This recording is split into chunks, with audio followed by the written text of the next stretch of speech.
Bom dia a todos. Obrigado, Carol. Obrigado, Comitê de Seleção, pela oportunidade de fazermos esse painel aqui, que propusemos juntos, Demarest e Magalhães e Dias, sobre um tema que acho que é bastante atual, das questões, do impacto das questões ambientais no comércio internacional. Temos aqui o Ingo da ABAG para falar sobre isso com a gente, um setor do agronegócio diretamente impactado e objeto dessas medidas. O Ingo, que é vice-presidente da ABAG, além de empresário da IPIDES e da CIA de Melhoramentos e presidente do Conselho Empresarial da América Latina. Também teremos conosco o Rafael Benck, que é CEO da Proactiva, consultoria especializada em gestão de risco e desempenho em ESG e sustentabilidade, e também é presidente do Comitê ESG da Câmara Canadense. E também teremos conosco a Juliana Vasconcelos, que é analista de agronegócios da Apex, para nos passar uma visão de como a Apex está trabalhando esses assuntos e para apoiar os exportadores brasileiros nessa missão difícil, né, de enfrentar essas medidas. Então, sem mais demora, passo a palavra ao Rafael, que vai nos dar um panorama geral do tema. A palavra é sua, Rafael. Vim aqui para o pódio seguindo a instrução do Ingo, então não quero que soe como palestra, mas bom dia a todas e a todos, um prazer estar aqui com vocês, no nome do Dr. Bruno e do Dr. René, presidente e vice-presidente do IBRAC, eu saúdo a todos os responsáveis pela organização desse evento. Ainda ontem, conversando com alguns, a gente estava reconhecendo a relevância do percurso do IBRAC, desse comitê especificamente, né, de comércio internacional, o quanto em tempos tão turbulentos, né, essas referências são importantes, né, para a gente não perder ativos, né, de construção de conhecimento, de prática que a gente tem, passando isso de geração em geração, que já é o caso do IBRAC aqui, né, a gente vê novas gerações assumindo isso. Então, realmente algo a gente reconhecer e comemorar, né? É um prazer enorme rever amigos de longa data aqui presentes, né? Participando e continuando a militar na área. E eu venho ainda com as minhas origens aí no comércio internacional, no desenvolvimento internacional, eu venho trazer um pouco de um outsider, realmente outsiders view aí para essa discussão. Eu fui executivo da Vale aí por cerca de uma década, e desde um pouquinho antes da Vale e pós-Vale, o foco de dedicação minha é na área de sustentabilidade, e cada vez mais a gente vê a convergência, que acho que vai ser uma palavra-chave aí na apresentação, do comércio internacional com os temas socioambientais, né? Por bênção ou maldição, um dos primeiros casos de comércio que eu participei foi aquele caso das maçãs, né? Como a professora Vera vai lembrar, o professor Luiz Olavo Batista estava naquela divisão do órgão de apelação. Não sei se vocês sabem o que é órgão de apelação. Existia naquela época. E eu acho que a realidade que a gente tinha em 2003, né, falando de SPS e tal, e quando a gente chega no contexto de hoje, é radicalmente diferente. E essa que é a minha provocação de pano de fundo, para depois deixar para os especialistas e as grandes autoridades aqui presentes evoluírem nos específicos, né? A gente está nesse painel sobre o impacto dos temas socioambientais no comércio internacional, e com o foco de comércio, logicamente, a gente está pensando em barreiras, subsídios, né? Então, para contextualizar um pouco. Esse horizonte aí, esse azulzinho claro, é a data de 2050, certo? A gente tem uma centena de países no mundo hoje convergindo com uma meta que é a de neutralização das suas economias. Então, a gente está falando em economia de cada um desses países, chegando à neutralização de carbono, certo? Isso é um grande fenômeno mundial de transformação econômica. Não é algo lateral que eu vou tentar ver uma energia diferente, isso é uma transformação econômica, né? Que está inserida em um contexto de transformação da nossa sociedade. Então, aqui eu coloquei, só peguei um gráfico de ciclos de inovação, como que isso foi aí nos últimos 200 anos se desenvolvendo.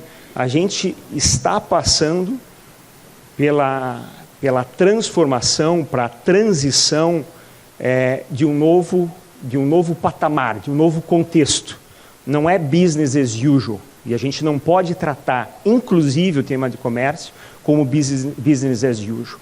A transformação, não sei se vocês já visitaram cidades que se ainda vê historicamente quando se usava o óleo de baleia. A gente vê aqui a transformação de energia quando se usava a energia da água em moinhos, depois passando para o vapor, depois a eletrificação, daí o uso dos petroquímicos e do petróleo, e quanto isso foi guiando e norteando o desenvolvimento econômico dos países. A gente está passando por essa transformação e, como a gente sabe, casada com várias outras, né? De tecnologia, digitalização, então nós temos que ter esse contexto. E o que os países estão fazendo com relação a isso, né? Eles estão se estruturando, né?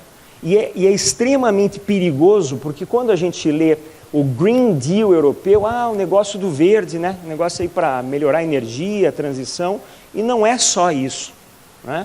Quando a gente lê cada vertente dessa, por exemplo, do Green Deal europeu, que é um Green Deal no mundo, claro que é um principal e pioneiro, a Europa sempre é pioneira nessa área, historicamente sempre é pioneira nessa área, mas quando se pega cada dessas temáticas que ele está trazendo, tem por trás disso, tem uma parafernália programática que vai afetar e transformar sistemicamente cada um desses componentes da Europa e do mundo, porque o mundo está na cadeia europeia, certo? E vai ter, sim, uma derivada de comércio internacional nessa história. Mas ninguém vai investir trilhões de euros em um novo programa. Trilhões, eu estou falando, de dinheiro público, fora o que vem casado de dinheiro privado. Ninguém vai colocar todos esses recursos numa transformação econômica para a nova economia e deixar isso sem regras internacionais. Lógico que nós vamos ter regras de comércio. Lógico que nós vamos ter regras internacionais sobre isso. É lógico que a gente vai precisar de uma repactuação global sobre como lidar com o novo mundo.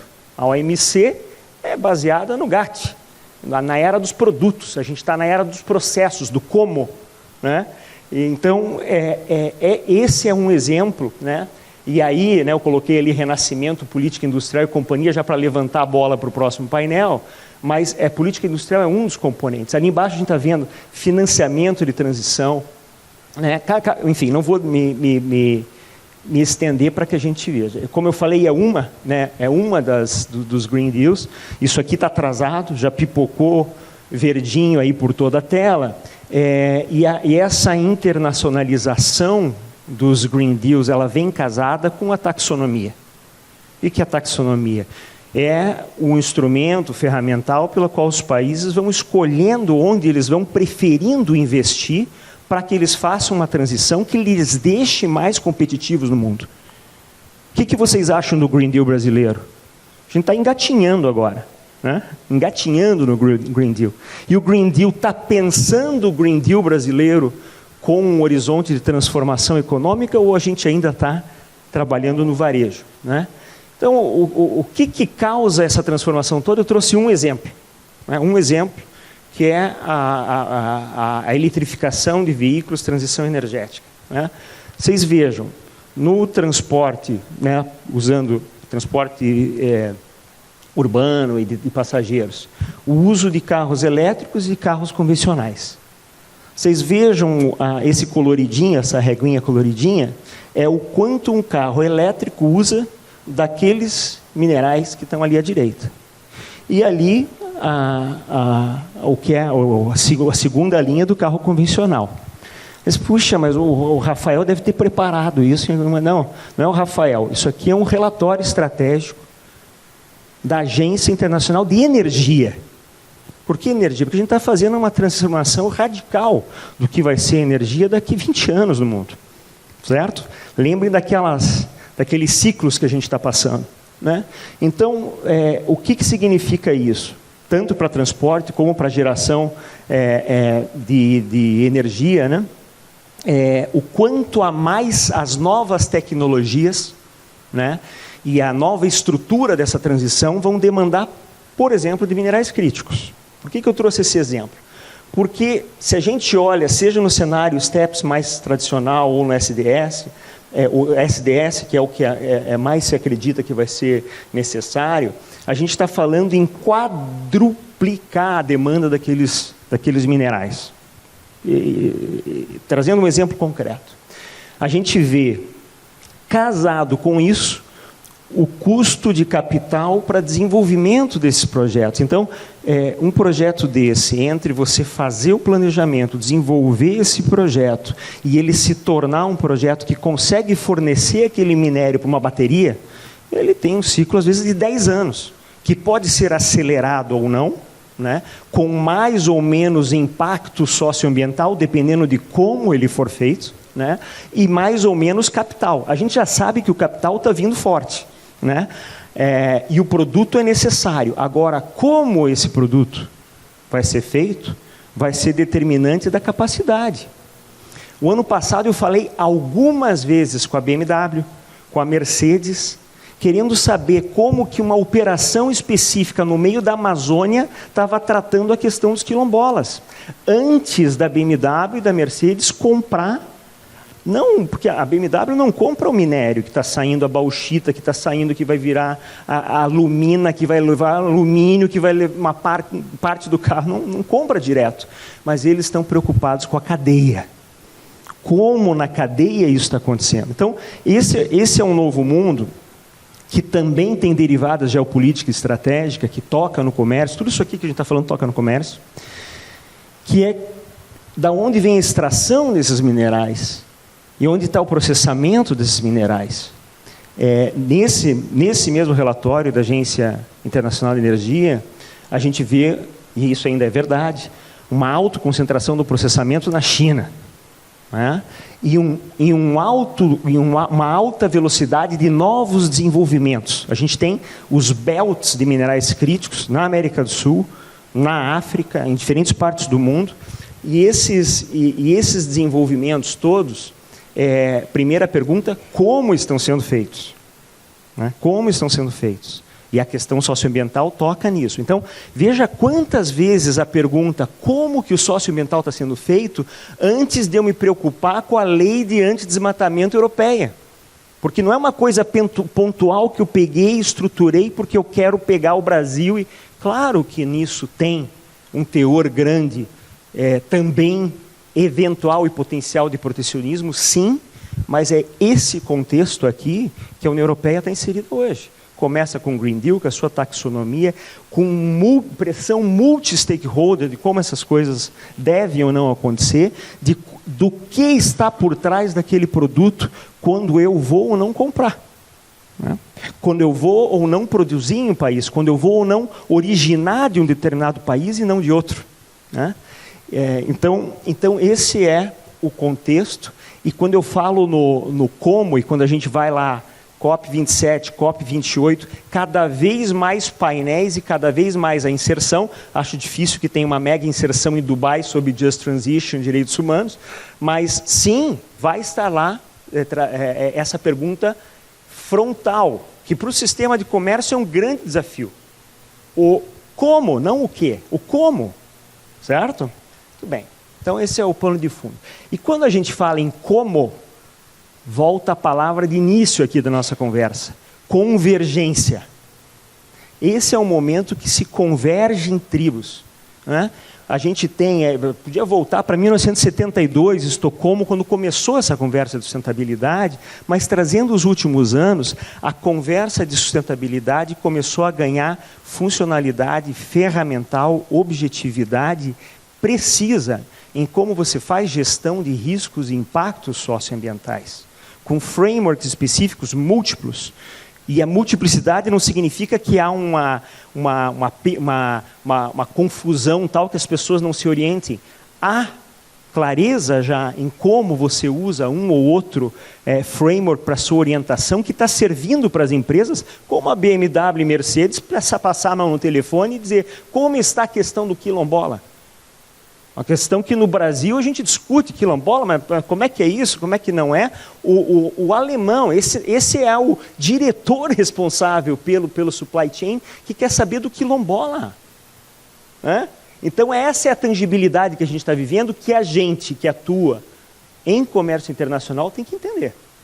Vejam o progresso ano após ano de frameworks, aqui é pinçado alguns de como isso vai se desenvolvendo no mercado, nas finanças, em certificações, num conjunto, e aqui de novo pinçado, de standards, de frameworks. Isso aqui foi voltado a uma questão específica, tem vários outros aí, indicadores, dependendo do setor, do território, etc., que são relevantes, mas standards, frameworks de indicação, na maior parte aqui voluntário, entre aspas, porque hoje o Beyond Compliance está mandatório para vários players, isso é interessante, não vou me estender, e com alto escrutínio de ranqueadores, de ratings que trazem, as empresas começam a ter um efeito muito grave e muito impactante também no reputacional. Então, um ponto importante, e aí para a gente não focar em uma ou outra legislação, e a União Europeia sempre será pioneira, na maior parte dos casos, a gente sabe isso historicamente no socioambiental, mas eu acho que esse gráfico, será que eu vou me arriscar a apertar aí?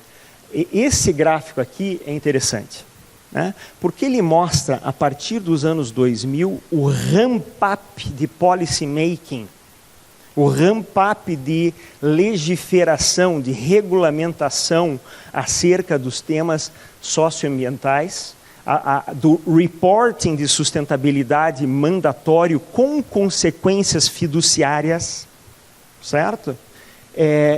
Esse aqui a gente parou em que ano ali? No 2020, 19, acho que, enfim, E isso aí é 19, 20, é 18, 19, não?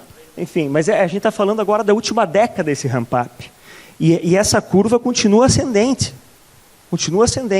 Então, essa eclosão do policy making, desenvolvimento regulatório, é fato. E as pessoas que estão nessa sala não têm que esperar, na minha modesta leitura, não têm que esperar os finalmente e ver como que eu vou sofrer o impacto. Vocês precisam participar do processo de policy making. Vocês precisam estruturar as regras. É isso que o Brasil precisa de apoio. É isso que a gente precisa do apoio do governo brasileiro, é isso que a gente precisa do apoio da comunidade de advogados e de envolvidos nessa área para ajudar a estruturar. Com consultoria, sim, com uma proativa que tem especialistas socioambientais lidando com essas regras, de uma perspectiva técnica, para que a gente busque a melhor solução para os nossos clientes, para o nosso país. Eu estou com pouco tempo, aqui tem exemplo de legislações que eu vou falar. Isso aqui é fundamental. A gente pensa muito aquela coisa meio bilateral. Supply chain é o assunto do dia para os players. Vocês estão sentindo isso nos escritórios. Do que os clientes estão pedindo. Escuta, devido à diligência de trabalho escravo, aqui o seu escritório pode me ajudar, Então, isso aí está em tudo isso, É nisso que se inserem as empresas. Então, não é jogo de grande player. Nós temos um projeto hoje na Proativa com a Petrobras, sensibilizando a cadeia da Petrobras sobre as questões de direitos humanos, usando um ferramental eletrônico para acelerar a compreensão sobre o que é a gestão corporativa de direitos humanos. Mas por que a Petrobras quer saber da cadeia? Samarco, vários players estão fazendo isso. Por quê? Né? Então, tenham em mente o supply e o que as empresas já estão, as grandes empresas estão usando para essa gestão. Vou pular aqui exemplos de framework, vou pular um pouquinho disso aqui. Sinceramente, esse slide, eu não sei se ele... agora ele apareceu direito, faltou um clique. Mas eu acho que eu estou com 2 minutos aqui soltando. Esse aqui vai ser quase concluindo, Vitor, que é o seguinte: olha o vermelhinho lá, comércio internacional. Né? Quando a gente fala da convergência, macroconvergência que a gente está falando, quando vocês estão falando com o cliente de vocês, né? Eu estou falando aqui olhando para o Ingo, que está na indústria de papel e celulose, que está na indústria do agro em geral, o comércio internacional é uma ponta. É uma ponta, mas todas essas fontes de pressão e de ação estão trazendo a necessidade por ação por parte dos players. Então, o que é interessante vocês pensarem? O comércio, o iceberg, vocês sabem que 15%, 20% do iceberg está fora da água. Quando vocês estão tratando a questão socioambiental, lembrem dessa parte de baixo e não fiquem na superfície. Vocês precisam mergulhar. Vocês precisam mergulhar para casar essas agendas, porque é aí que vocês vão trazer o apoio estratégico, proativo para o cliente de vocês. Se vocês esperarem lá em cima e ficarem enxugando essa parte ali, é literalmente enxugar o gelo do iceberg. Certo? Então, isso nós, como agentes privados, precisamos pensar. Nós precisamos trazer o governo juntos. A gente precisa ter uma diplomacia ativa e proativa. A moda antiga, como não estamos vendo há muito tempo, por uma série de razões, mas a gente precisa ter esse retorno. E lembrar que o Brasil também está fazendo isso. Certo? Vocês vejam aqui, só pegando o Bacen, legislação financeira, desde a resolução 4327, que era o marco aí da parte de gestão de risco socioambiental, o quanto isso evoluiu e ainda catching up. Só falando de instituição financeira e mercado, sem falar numa série de outras. Por aqui eu termino, essa é a provocação. Agradeço, devo ter passado o tempo, peço desculpa aos meus colegas painelistas e fico à disposição aí para as perguntas depois. Obrigado.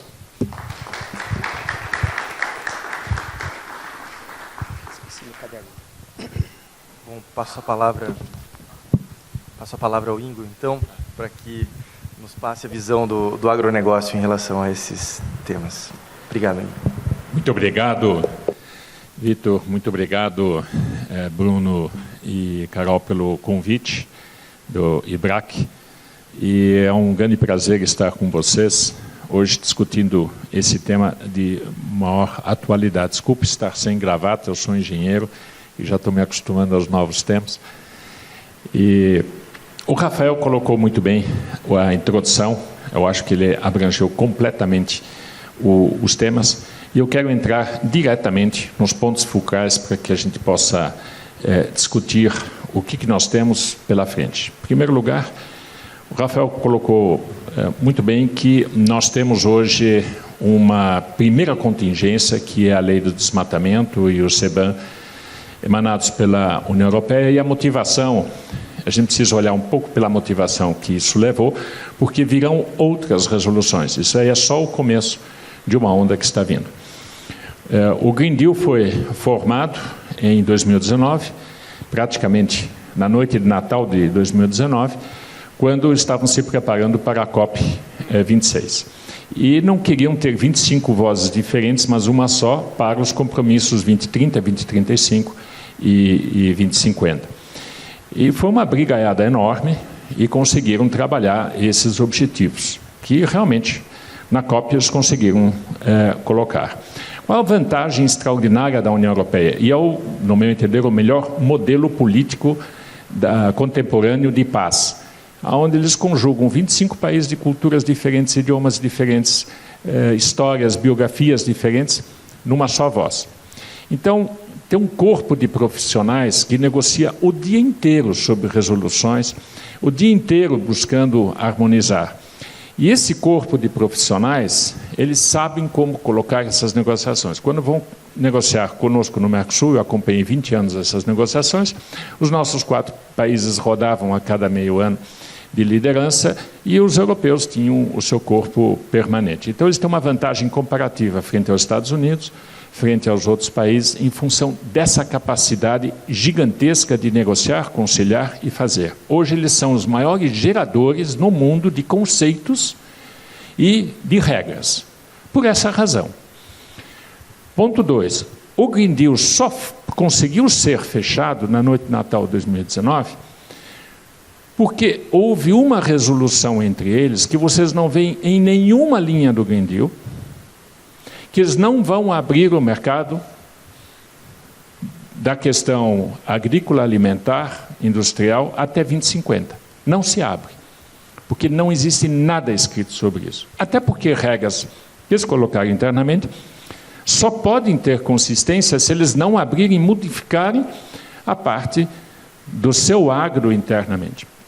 Vou dar 2 exemplos. Aumentaram a participação de produtos orgânicos. Todo mundo sabe que o produto orgânico tem uma produtividade muito menor do que os convencionais. A 25%. A Alemanha aumentou dele para 30%. Onde é que vão tirar essa outra produtividade? Vão retirar da biomassa. Então, não tem etanol, não tem biodiesel lá para frente, porque essa vai ser conjugada. Razão pela qual, em 2035, não tem mais produção de veículos a combustão. Tão simples assim. Aí você chega com uma explicação fantástica de que o nosso etanol do híbrido flex é muito melhor, porque tem tudo mapeado e com entidades realmente confiáveis. E dizem, não, mas isso aí desmata a Amazônia. Eles sabem que não desmata. Mas assim o fazem. Por quê? Porque na sua concepção isso é necessário para que consigam atingir esses objetivos. Se vocês olharem a legislação deles, vocês têm que estudar essa legislação, Land Use Change, Forestry. É todo o arcabouço que eles fazem em relação às suas florestas. A floresta da França tem um regramento que é diferente da Itália, da Espanha, etc. Estão tentando harmonizar. É como se tivessem outros biomas lá dentro e tivessem que começar a fazer o nosso código florestal. Eles não estão digitalizados, estão começando a digitalizar. Nós já estamos 10 anos na frente dessa história, mas não aceitam o nosso código florestal como sendo um elemento internacional que pudesse fazer uma referência a isso.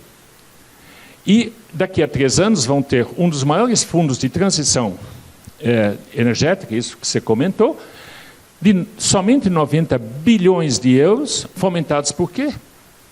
Por mercado de carbono, valorizado como, senão ele não fecha, a 100 euros a tonelada de carbono. Como é que isso é organizado, esse mercado de carbono? Ele é organizado por transferências, primeiramente internas, intragovernamentais e com flexibilidades. Aí vocês percebem que a Finlândia tem uma flexibilidade. Aí você vai entrar na Finlândia. A Finlândia é um dos países que chegou tarde na União Europeia e diz assim, eu só entro porque eu tenho floresta ali de longa data. E floresta com mais de 95 a 100 anos de idade na Europa é considerado como floresta natural. Ela vai dizer, pô, mas eu vou cortar esse negócio. Eu vou replantar, mas eu vou cortar. Então tem flexibilidade. Tem flexibilidade para a questão do fogo. Tem flexibilidade para a questão de praga. Só que na regra do desmatamento que eles fizeram, 0, não tem nada dessas flexibilidades. A gente tem que entender esse assunto. Certo? Então, o jogo é duro. O jogo é duro. Então, dentro dessa parte, o Green Deal, para eles internamente, tem uma série de condicionantes que faz sentido para a Europa. O maior erro da Europa foi quando, depois das eleições de 2021, os parlamentos europeus receberam uma onda verde, e também no Parlamento Europeu, e acharam uma boa ideia internacionalizar o Green Deal.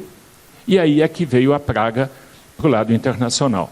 Então, colocaram regras que para um clima temperado pode fazer sentido, para nós não. Vou dar uma só para vocês perceberem o tamanho da encrenca. Até 2030 deverão haver uma redução de defensivos agrícolas em 50% por hectare ano. Eu disse, bom, é uma boa. Perfeito. Para quem tem no clima temperado uma única safra, pode ser. E para quem tem 3 safras? A gente já perde de largada. porque por hectare ano a gente vai usar muito mais. Se fosse por tonelada ano produzido no hectare, outra coisa, a gente já saía ganhador. Então essa regra está aí. E é para acompanhar. E quem não acompanhar, vai ter punições. E não é casualidade que quando nós fechamos o acordo Mercosul-União Europeia, uma batalha de 20 anos, ficaram 10% de NCMs fora. É por isso que a gente conseguiu fechar. O que não quer dizer 10% do volume comercializado. E nesses estão volumes sensíveis. E não é por acaso que dentro do desmatamento você encontra uma série daqueles que ficaram de fora. Que é cacau, que é café, que é soja, proteína animal, proteína vegetal. E ainda colocaram alguns na lista que acharam que no momento não é interessante. Imagine, papel, imprimir e escrever. Vai desmatar. Aqui no Brasil não tem uma fábrica sequer de celulose que desmata um pé que não seja ou de eucalipto ou de pinos reflorestado. Não existe isso. Mas colocaram. O que acontece? Nós vamos ter um custo adicional, vamos ter que fazer outras averiguações, etc. Vai custar. E a gente vai repassar esse custo para eles. Quem vai pagar o pato não é a Comissão Europeia, mas é o consumidor europeu. Então, dentro dessa circunstância, Estados Unidos fez a mesma coisa. Falou, opa, esse negócio do desmatamento pegou, a minha população, o meu eleitor também quer saber como é que é, e lançou um edital dizendo assim, eu quero saber como é que isso funciona. E veio um arcabouço de perguntas, trouxeram a resposta e, pasmem, completamente distinto daquilo que a Europa está fazendo. Diz assim, gente, a gente quer respeitar em primeiro lugar as legislações locais. Opa, uma diferença. Segundo lugar, vamos conversar com os setores aonde pode haver uma incidência para ver como é que a gente pode, em conjunto, trabalhar esse assunto. Vou pegar o caso da soja. Eles produzem soja, nós produzimos soja, os argentinos produzem soja. Vocês têm esse tema? Não temos. Temos alguns, mas são muito poucos, mas temos. Como é que vocês estão vendo? Como é que vocês estão mapeando? Como é que vocês estão? Quais são os KPIs? A partir dali vem um regamento para isso. Perfeito. Como é que é no cacau? Como é que é no café? Café também tem na América Central, etc. Super pragmáticos, com uma forma de atuar em parceria e no diálogo. Vão ser ganhadores nessa história, enquanto a União Europeia tem uma regra, a gente vai obedecer, vamos fazer a nossa parte, porque a gente tem que entrar nesse jogo. Agora, e o Brasil? Como é que nós estamos nessa história? É a pergunta que ele faz. Nós sabemos e nós somos reconhecidos por sermos hoje uma potência agroenergética sustentável e com grandes ativos biológicos. Isso é reconhecido. O que é que nós fazemos deste reconhecimento? No primeiro momento, ainda a gente está tateando aonde a gente tem que entrar, de que maneira tem que entrar. Então, olhando as legislações que estão em curso, nós não estamos parados no tempo. Então, existe uma legislação que eu recomendo a vocês olharem bem e a BRAC apoiar, que é a PL 2088, onde a Tereza Cristina é a redatora, que vai espelhar as legislações que estão contingenciando o nosso comércio internacional. É uma reciprocidade, não é retaliação. Vejam bem, vocês sabem bem da diferença, é uma reciprocidade. Essa reciprocidade diz assim, legal, você está muito preocupado, eu também estou. Legal, você quer agir, eu também vou agir. Vamos dar 2 exemplos.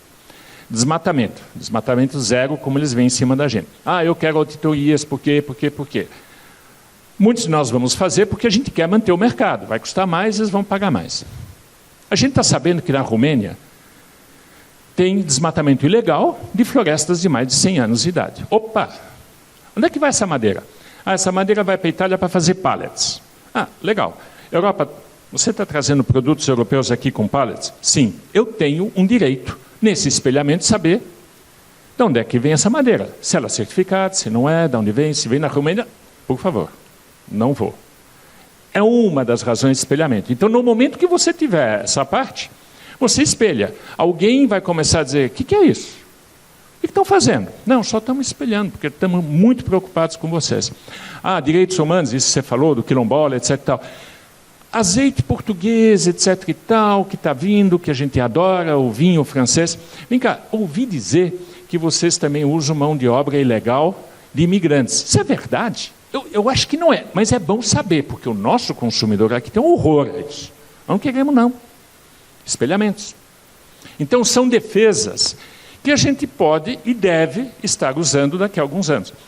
É bom? Não é.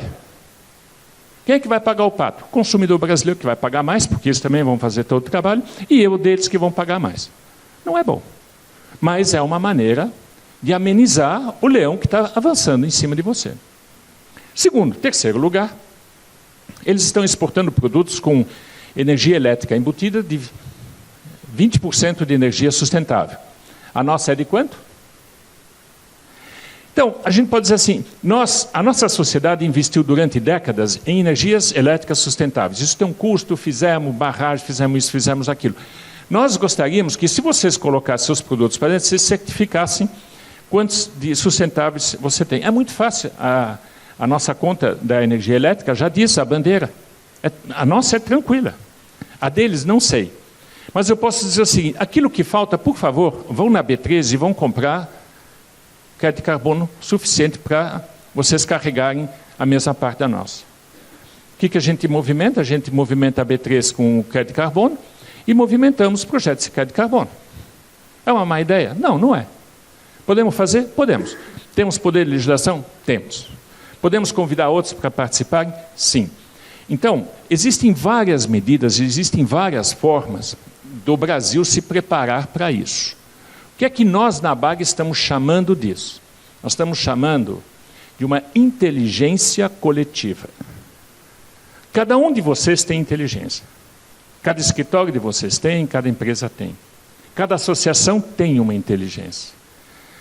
Nós temos uma inteligência pública, nós temos uma inteligência privada. Vamos traçar esse horizonte e vamos trazer essa inteligência coletiva para o movimento. Essa semana, o embaixador Roberto Azevedo esteve na Fiesp e estava comentando uma figura que eu gostei muito. Diz assim, a Armada já saiu em direção a uma economia sustentável. Chamemos de bioeconomia como um objetivo. Saiu da fóssil e está andando. Essa esquadra tem um navio-mãe hoje, que é a União Europeia, que está dizendo, olha, a regra é essa, o norte é aqui, o leste é aqui, lá.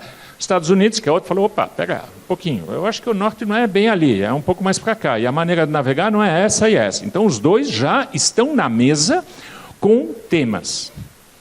Cadê a nossa nave? Ela saiu, claro, nós já temos 10 anos de leis em efetividade, mas ainda não totalmente implantadas. Temos outras que estamos avançando. Onde é que está a nossa nave? Então a gente tem que aprumar dentro dessa esquadra que a nossa nave, que tem esses ativos, tem esses potenciais, começa a navegar na frente e fala, pessoal, está na mesa? Eu participo da mesa. Aí os Estados Unidos e a União Europeia vão olhar para nós, qual é a tua moeda? Porque a minha moeda é descarbonização. E a sua qual é? Então, a nossa lógica tem que ser, legal, essa moeda eu também tenho. Eu tenho para negociar, eu tenho para colocar. Eu estou fazendo o meu mercado de carbono correspondente a isso que está vindo?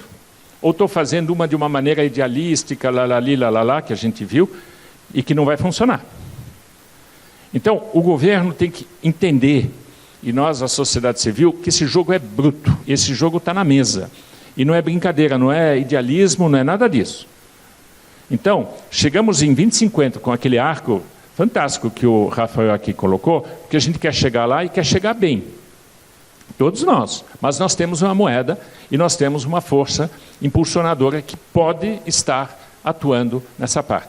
Então, meu convite para vocês, para ser curto e grosso, é assim, vamos pegar as nossas inteligências junto e vamos fazer uma coletiva. E vamos olhar para onde é que isso vai? Que aí não importa qual é o partido que eu estou torcendo, não importa qual é o time de futebol que eu estou torcendo, nós somos brasileiros, nós somos partícipes desse planeta e nós temos coisa para oferecer. E vamos embora. E essa parte de vamos embora é a força que vocês estão fazendo com um seminário como esse, como a BAG está fazendo, como IBRAM está fazendo, e tem outros, muitos que estão fazendo isso. Agora vamos juntar essas forças e vamos dizer para onde é que a gente quer canalizar. Então, algumas coisas são claras, onde a gente já tem objetivos, e eu digo que a União Europeia é uma grande parceira brasileira. Porque ela, por suas provocações da internacionalização do Green Deal, começa a reunir os diversos nossos. Nós nunca tivemos hoje discutindo com diversos de maneira tão intensa, graças à União Europeia ter colocado essa legislação à frente. Eu só espero que ela aperte um pouco mais, porque aí a gente traz a Argentina, o Paraguai, trazemos a América Latina junto, porque o sapato lá está apertando como no nosso. E o Brasil é uma liderança, Rafael, reconhecida na América Latina.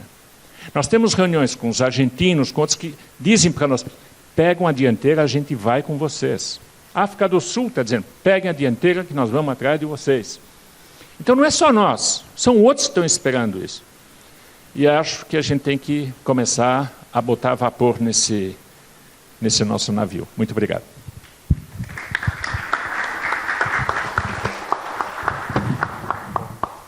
Muito obrigado, Ingo, pelas palavras. Passo agora a palavra para a Juliana nos passar a visão do governo sobre o tema. Obrigada. Minha cabeça está fervilhando né, com os temas aqui dos colegas. Obrigada, IBRAC, pelo convite à Apex Brasil. Meu nome é Juliana Vasconcelos, estou há 16 anos na Apex e sou uma apaixonada pelo comércio internacional. Né? E é muito bom ouvir, por exemplo, o Ingo falar, porque ele nos traz essa autoestima, né, tão importante nesse cenário, de acreditarmos nos atributos que, naturalmente, aqueles que nós desenvolvemos, acabamos adquirindo na indústria, no agro, e que a gente, aqui no coletivo, a gente precisa reforçar. Né? Aqui nós temos formadores de opinião para diversos segmentos, diversos setores em que esses atributos precisam estar muito bem postos. Né? E eu falo autoestima porque é autoestima. A gente tem sido pautado, né, por esse arcabouço de regulações e políticas internacionais, mas o Brasil precisa de um esforço, e aí as entidades e nós aqui, representados, eu fico brincando que é o conhece-te a ti mesmo. Parece papo de terapia, mas a gente precisa conhecer, de fato, os nossos atributos, né, e saber traduzir isso para os importadores, para as entidades financeiras, enfim, que são todos que, no fim do dia, começam a forçar aí certas políticas. Né? A Apex Brasil, para aqueles que não são tão familiares, é uma agência de promoção de exportação e atração de investimentos do governo brasileiro. Nós somos vinculados ao MDIC e nós trabalhamos em 3 pilares. Né? A promoção de exportação, a internacionalização de empresas e a atração de investimentos, que, inclusive, quem lançou a semente de investimentos foi o Ingo, na Apex Brasil. Né? Aqui eu trouxe só alguns números de base. Né? A Apex ela atua principalmente no apoio às empresas exportadoras de médio e pequeno porte, e, claro, as grandes também. Mas aqui é o número hoje de empresas apoiadas pela Apex, que nós fazemos desde o provimento de capacitação por meio dos núcleos PAEX, que nós temos aproximadamente 40 espalhados pelo Brasil. Destas empresas que a gente faz a capacitação, muitas delas começam ali a participar dos nossos projetos setoriais, que são projetos que a Apex faz em convênios com as entidades de classe. Então, nós temos aproximadamente 48... Não está passando. E aí eu também não vou me ater muito ao PowerPoint, mas temos hoje 49 convênios firmados, né? E aí com entidades de classes variadas, seja do agro, de serviços, seja também a indústria de transformação. Né? Por exemplo, a BIT Têxtil, né? A Abrapa, de algodão e proteína animal, etanol com a Única, e tantos outros, a Bini, etc. Todas essas entidades de classe hoje têm feito um trabalho junto às empresas exportadoras para que a gente consiga aí, continuar essa atividade exportadora muito atento a essas novas políticas, né? O que se faz nesses projetos setoriais na Apex? Cada setor com as suas especificidades, mas a maioria tem um combo aí padrão, né, que é, de fato, a inteligência, ou seja, estudos específicos para aquele dado produto, estudos que analisam novas oportunidades de mercados e abertura de mercados, barreiras e regulações, além dos estudos também, rodadas de negócios, matchmaking também com traders, com importadores, com compradores, feiras que são importantes também, e o trabalho de imagem dos produtos brasileiros, e aí de diversos segmentos, como eu mencionei anteriormente. Esse é o trabalho de comércio exterior que a Apex se propõe a fazer. Além disso, a Apex ela tem alguns escritórios também fora, né, que nos apoiam também a coletar esses inputs. Então, nós temos escritórios na Colômbia, que faz todo um trabalho de monitoramento aqui na América do Sul, escritório nos Estados Unidos, escritório em Bruxelas, que esse eu queria ressaltar, que é um escritório que aí já coloco aqui a Apex à disposição para um trabalho conjunto, né, seja customizado, seja no coletivo, principalmente por meio do IBRAC, que é algo que a gente pode estruturar mais ainda esse canal, mas é um escritório muito importante. Ele está ali monitorando e trabalhando no dia a dia com a delegação brasileira dentro da Comissão Europeia, com os europarlamentares também, que é de fundamental importância. Como o Ingo colocou aqui também, esses profissionais ali, eles precisam ter no dia a dia deles pautas advindas de nós. Nós precisamos cada vez mais pautá-los e não só sermos pautados. E esse é um trabalho que a Apex tem se disposto a fazer, né, muito integrado com o Ministério de Relações Exteriores, por meio das embaixadas e do corpo diplomático. A Apex também tem escritórios na Rússia, em Moscou, em Dubai, e 2 escritórios na China, e estamos em vias de ter algo mais estruturado também para a África. Então, são escritórios que têm ali no dia a dia, nas suas atribuições, servir a empresa brasileira, servir as consultorias também em dados segmentos, de um modo que a gente consiga apoiar a inserção dos nossos produtos ali, né? Bom, dito isso, para trazer um pouco a vocês a realidade da Apex, na parte de atração de investimentos, nós fazemos um trabalho já bem customizado, que é atender o investidor estrangeiro direto que tem interesse em se instalar aqui no Brasil.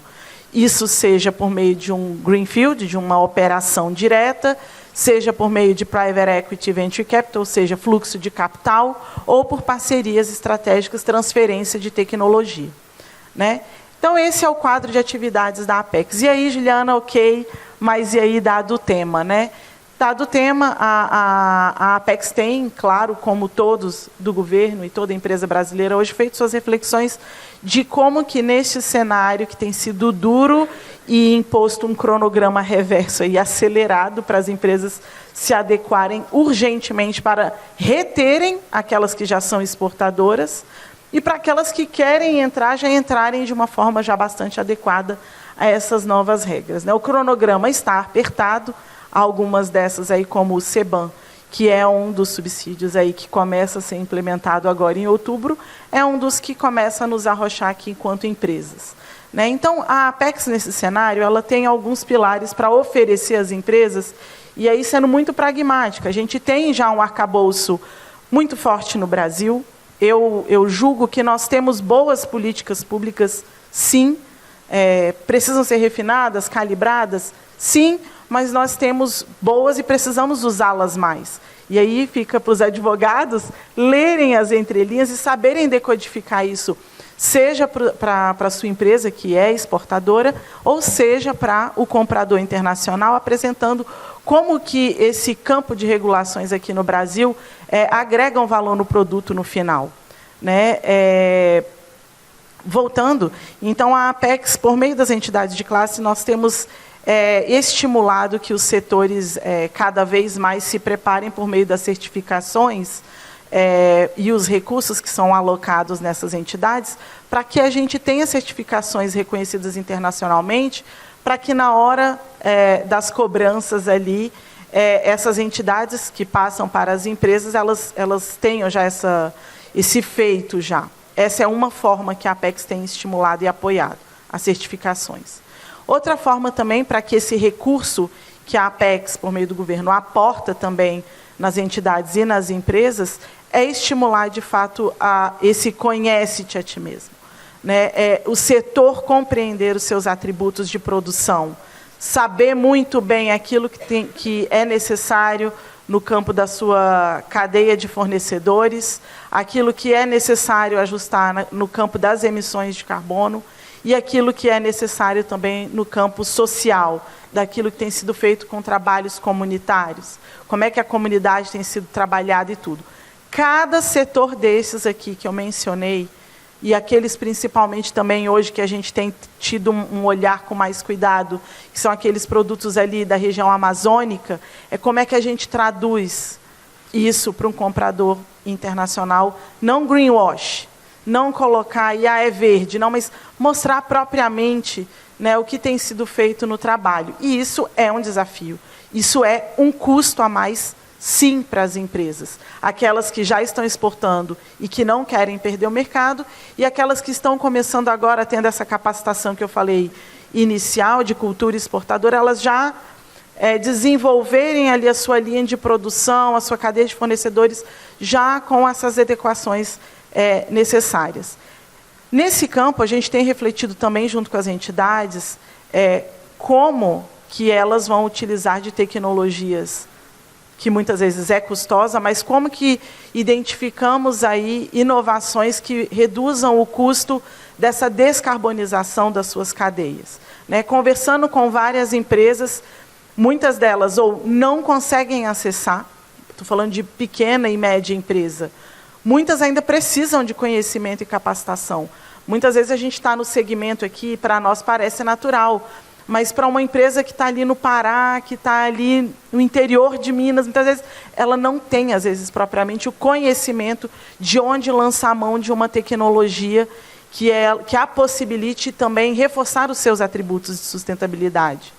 E isso é uma reflexão que nós temos feito e a Apex tem caminhado para estruturar algo mais concreto para acelerar essa informação e essa entrega para as empresas.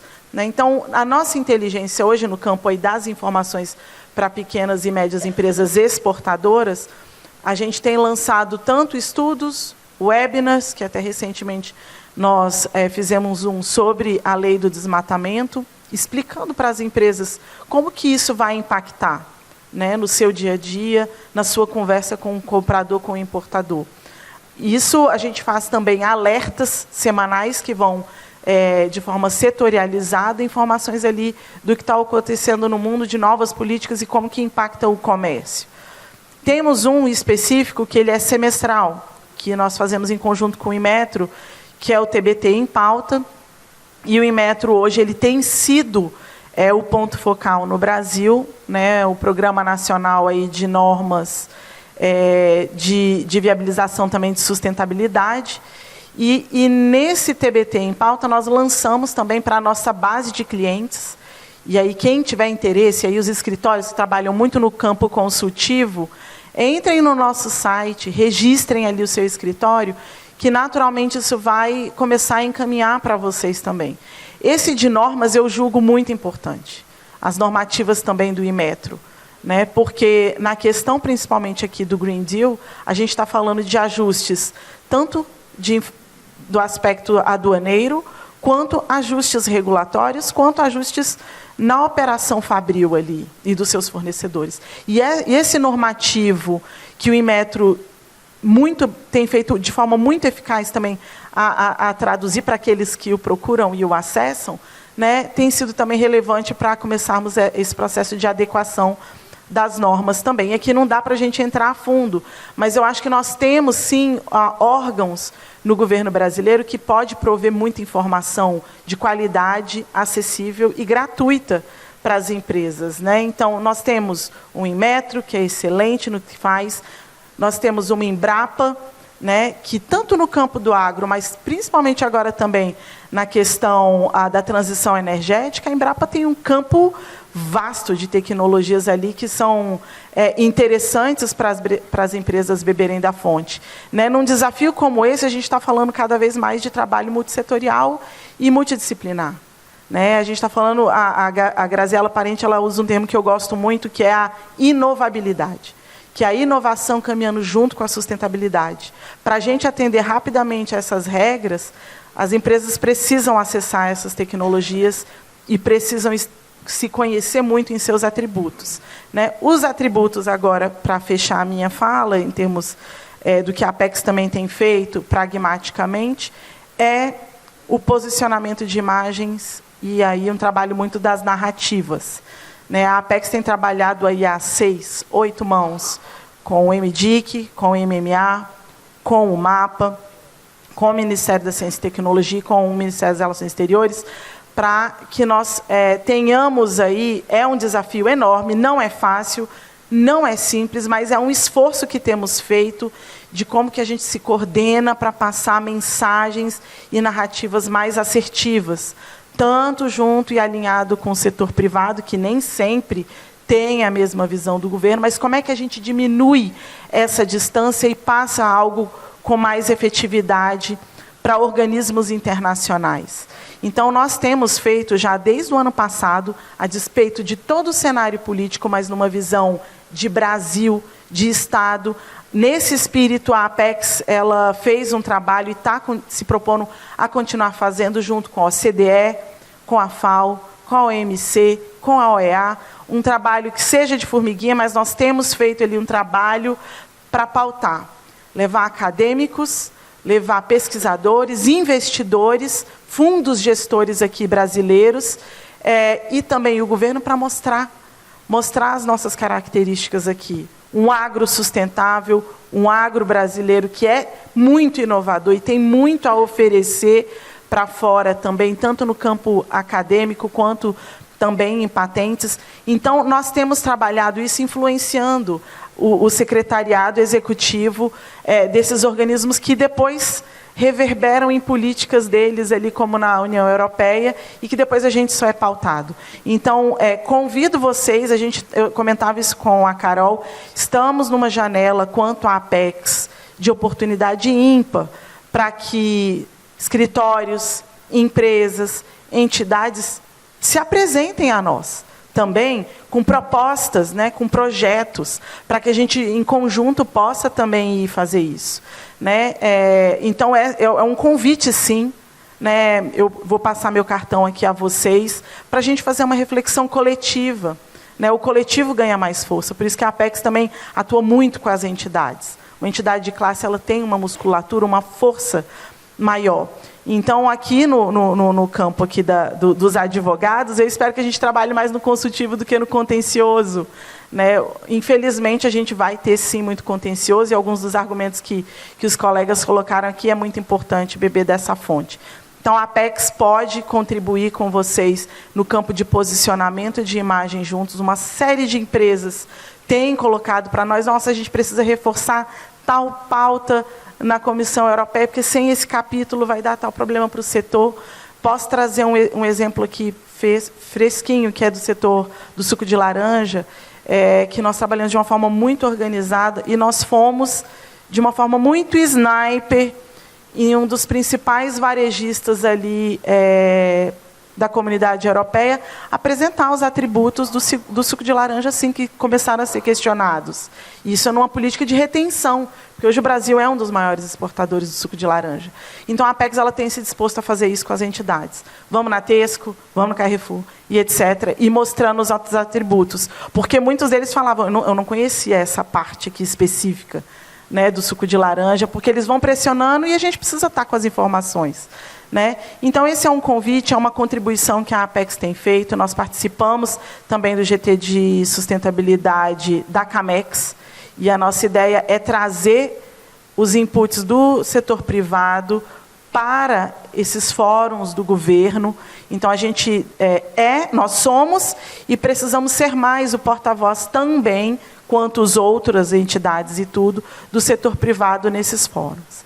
Né? Então, muito obrigado, contem conosco, eu fico aberta também a perguntas aqui. Muito obrigado, Juliana. Passar para a Camila. Muito obrigada, Rafael, Ingo, Juliana. Eu validei com a organização que a gente pode seguir até 10h45 para dar oportunidade para algumas questões. Queria fazer um rápido fechamento também, só para concluir as exposições. Se eu pudesse sumarizar, então, tudo que foi discutido agora, eu acho que algumas poucas palavras poderiam ser ditas. Regulação, e aí eu incluo tanto regulação governamental, mas também padrões privados, que, de certa forma, como foi dito, podem ter, em alguns contextos, caráter um pouco vinculativo, né? Diplomacia e acesso a mercados. Eu acho que esses 3 pontos foram levantados durante a exposição e são essenciais para toda a discussão sobre impactos dos temas de sustentabilidade no comércio internacional. Então, aqui, como o Rafael deixou claro, eu acho que não há dúvida que há impactos, haverá impactos. A questão agora é discutir o que fazer, como implementar medidas de desenho regulatório e de combate a eventuais condutas desleais de comércio. E aí eu acho que, indo um pouco na ideia trazida pelo Ingo, também da gente trabalhar inteligências, né, eu acho que o que o setor privado, e eu falo, tomo a liberdade de falar um pouco em nome do setor privado também, sente um pouco de falta nas discussões de uma definição de uma estratégia nacional para temas de sustentabilidade. A gente observa que o governo federal já tem tomado iniciativas no sentido de entender e colher subsídios da sociedade civil. Por exemplo, recentemente teve a realização de uma consulta pública sobre temas de sustentabilidade, que foi encerrada agora em agosto. E acredito que o governo federal vai beber muito daquela fonte para definir estratégias, de fato, a nível nacional, para atuação no tema. E também a gente observou que houve a criação de um GT, um grupo de trabalho, sobre sustentabilidade para assessorar o GSEX na sua atuação em termos de sustentabilidade. Então, a gente já observa que o governo federal parece estar bem atento, bem preocupado, mas eu acho que talvez o que a gente possa aprofundar um pouco, eu queria aproveitar essa oportunidade de diálogo para a gente aprofundar um pouquinho no iceberg, né, já que eu acho que o como que é o problema, eu queria abrir com uma pergunta para os painelistas, um pouquinho nessa linha, considerando que o governo federal tem recursos escassos, e aí o tema é muito complexo, como todos levantaram aqui, se a gente puder indicar para o governo quais são as prioridades, então, em termos de definição dessa estratégia nacional para temas de sustentabilidade. E aí eu jogo uma ideia, por exemplo, que poderia surgir, mas tenho dúvidas se é esse o caminho. Queria ouvir um pouco de vocês. Por exemplo, será que o caminho para o Brasil é a gente focar em alguns poucos conceitos? Por exemplo, no caso do Deforestation Act, a gente tentar regionalizar ou discutir um pouco melhor a questão de como é que o Brasil vai ser considerado naquele acordo, se vai ser high risk, se vai ser standard. É uma questão, talvez, que possa ser prioritária no momento, né? Então, aí eu queria ouvir um pouco de vocês. Afinal, quais são as prioridades, na visão de vocês, para o governo brasileiro de atuação junto com o setor privado nesses temas que são tão complexos? Tá? Obrigada. Essa é uma excelente provocação. E Deus é brasileiro, e Ele nos dá determinadas oportunidades e que a gente não pode deixar de lançar fora. Imagina o seguinte, a partir do dia 1º de janeiro, o Brasil vai ter a presidência do G20. Como é que nós estamos nos preparando para o G20? A sociedade civil tem pautado, se vocês entrarem no G20, alguns temas colaterais, onde você tem G-Women, quer dizer, as mulheres, aí você tem o B20, que é a parte de business, e assim por diante. Qual é o tema que o Brasil poderá propor transversal? Certo? O presidente Lula, em Paris, soltou uma que eu acho sensacional. Ele falou assim, não adianta ter, em 2050, um planeta zero de emissões, com um monte de gente passando fome. Então, nós temos, na sustentabilidade, o Brasil, desde 92, se pautou na sustentabilidade que é econômica, social e ambiental. E é nessa ordem. E o social sempre ficou pequenininho. O ESG é a mesma coisa. Se você olhar todas as determinações de relatório do ESG, o E é tamanho desse prédio, o S, talvez, num pavimento, e o G começa a crescer um pouquinho. Então, o Brasil é protagonista nesse tema. Então, eu acho que nós, a sociedade civil, devemos dizer assim, presidente, é a baita oportunidade que você tem, a partir do dia 1º de janeiro, pauta esse assunto. Nós vamos com vocês. E pegamos a América Latina, pegamos quem for, para pautar isso no G20, ponto. Os outros vão pautar um monte de coisa, na parte informática, na questão, porque é do interesse deles, perfeitamente, mas essa nós queremos pautar. A partir dali, a sociedade vai se movimentar em direção a isso. Você, como um presidente de uma nação, que tem uma perspectiva de um G20, depois ele vai ter o BRICS, depois vai ter Belém, tem tudo pela frente, pauta, é uma frase, é isso que a gente precisa, é aí que a gente quer entrar dentro de um caminho comum, é a inteligência coletiva. E não é só nossa, é mundial, só que desta maneira falada por um brasileiro, onde a gente tem diversidade, a gente tem culturas diferentes. Aquilo que a Europa consegue dominar ou conquistar por sua diversidade institucionalizada, nós temos dentro do país. Existe um país mais diverso do que o nosso? Não existe. A maneira como a gente está trabalhando isso, a maneira como a gente tem buscado a própria cultura brasileira, não existe. Então nós somos protagonistas por natureza. É só vestir a camisa, sair andando, todo mundo vai reconhecer.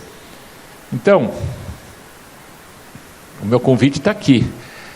E a Juliana, como bem falou, amanhã pode, quando ele voltar, falar com o Lula, que é isso que a gente quer, é fácil. O que você acha, Juliana?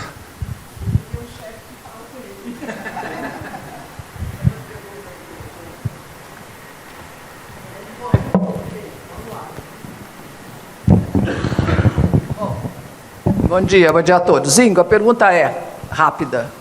Por que o mercado de carbono, voluntário ou não voluntário, não sai, não desanda no Brasil? O que está acontecendo? É uma vergonha. Vamos lá. Essa qualificação, eu não vou acompanhar, Vera, porque eu vou ficar na parte acadêmica. Já devia ter saído no governo anterior, não saiu. Estava na boca do forno, E eu posso dizer, porque eu não sou governo, Juliano, você precisa tomar cuidado, mas o MIDIC estava junto, a Fazenda estava junto, o MAPA estava junto, estava todo mundo junto. Aí, o Ministério do Meio Ambiente pegou esse projeto de lei que estava redondo, estava bom, pegou e disse, não é nada disso, porque eu acho que o carbono não pode ser monetizado. Isso é imoral, isso é greenwashing, não é por ali, nós precisamos fazer compensações de passivos, etc. Ela tirou a nossa moeda da mesa de negociação, simplesmente assim.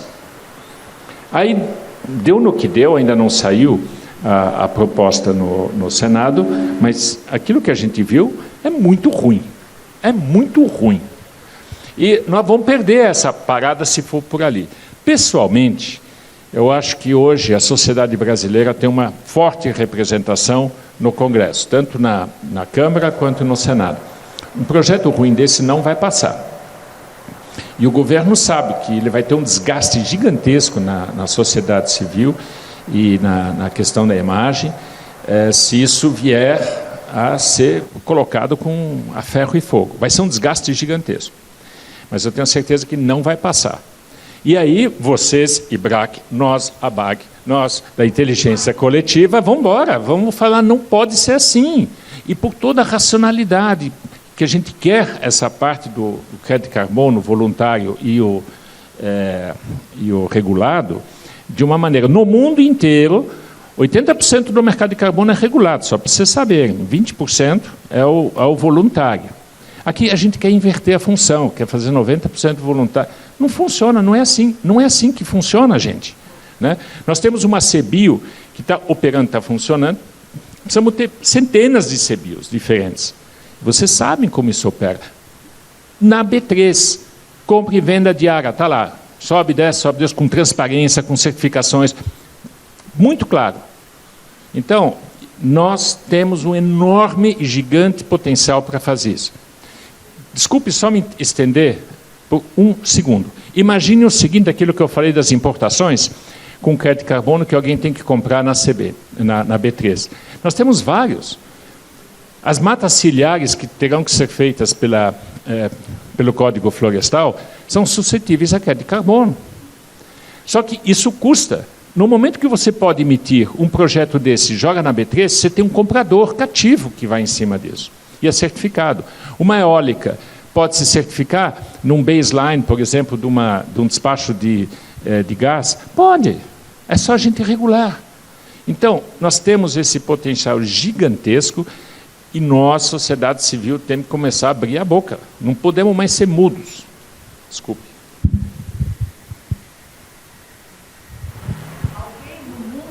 Bem rapidamente respondendo então a pergunta da Camila, eu queria invocar dois sábios brasileiros, Roberto Campos e Tom Jobim. O Roberto Campos falou o seguinte: infelizmente, o Brasil nunca perde a oportunidade de perder a oportunidade. E o Tom Jobim falou que o Brasil não é para amadores. Né? Então a gente vê o realismo do Roberto Campos e a gente vê o ufanismo do Tom Jobim, porque o mundo não é para amadores. Eu acho que quem está aqui, que viveu as últimas 2 décadas de comércio, como disse o Ingo, o jogo é pesado. Mudança de paradigma não se trata com ajuste fino, se trata com mudanças proporcionais ao que a gente está tendo. Então, se a gente começar a tratar no varejo questões estratégicas, Camila, e essa foi a tua provocação, o Brasil vai provar verdadeira a frase de Roberto Campos, novamente. Então, eu vou dar 2 exemplos para fechar. Nós temos 2 legislações que são miniatura do que vai acontecer na mudança de paradigma. E a gente está afundado já no varejo da lei antidesmatamento. A primeira é a lei de cadeia alemã de direitos humanos. E a segunda é a própria lei, a EUDR, a própria lei de antidesmatamento europeia. São miniaturas do que vem na enxurrada legislativa e, sobretudo, a CSDDD. Essa legislação vai revolucionar. O Brasil vai morrer afogado se ficar no varejo. Isso é um exemplo. Um exemplo.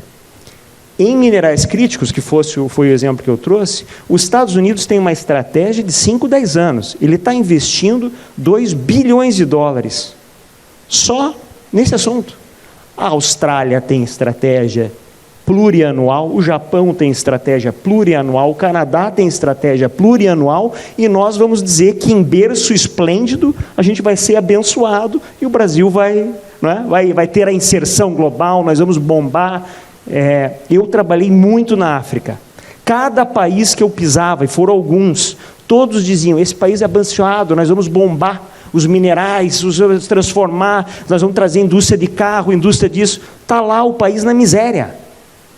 Então, a gente tem que provar que o Roberto Campos tem sim razão para muitas coisas, mas a frase dele tem que se tornar cada vez mais exceção.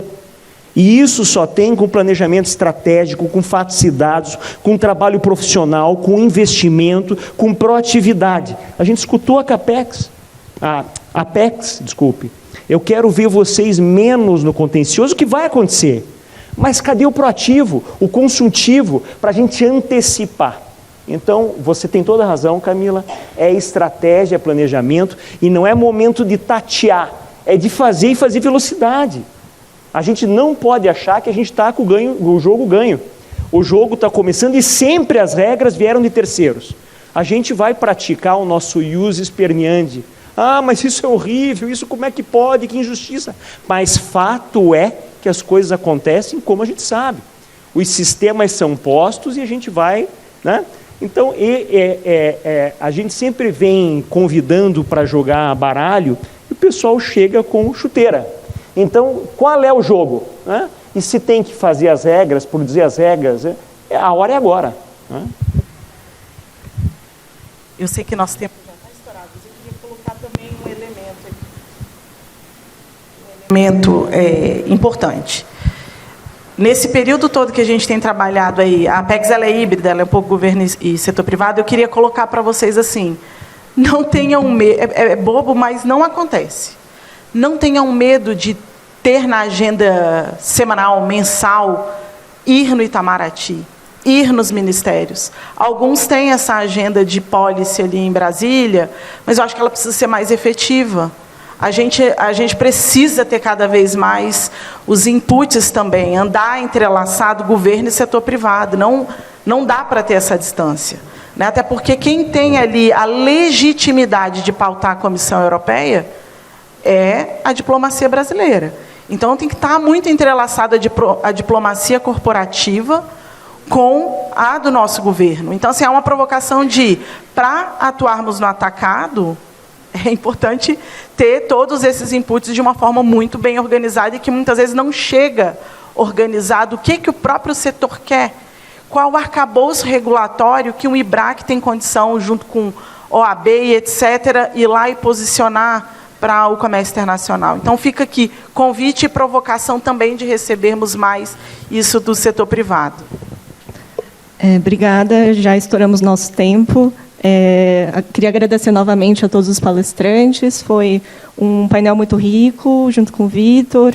Eu acho que a mensagem final que fica é: me ajude a te ajudar, né, dos dois lados. E é isso, muito obrigada.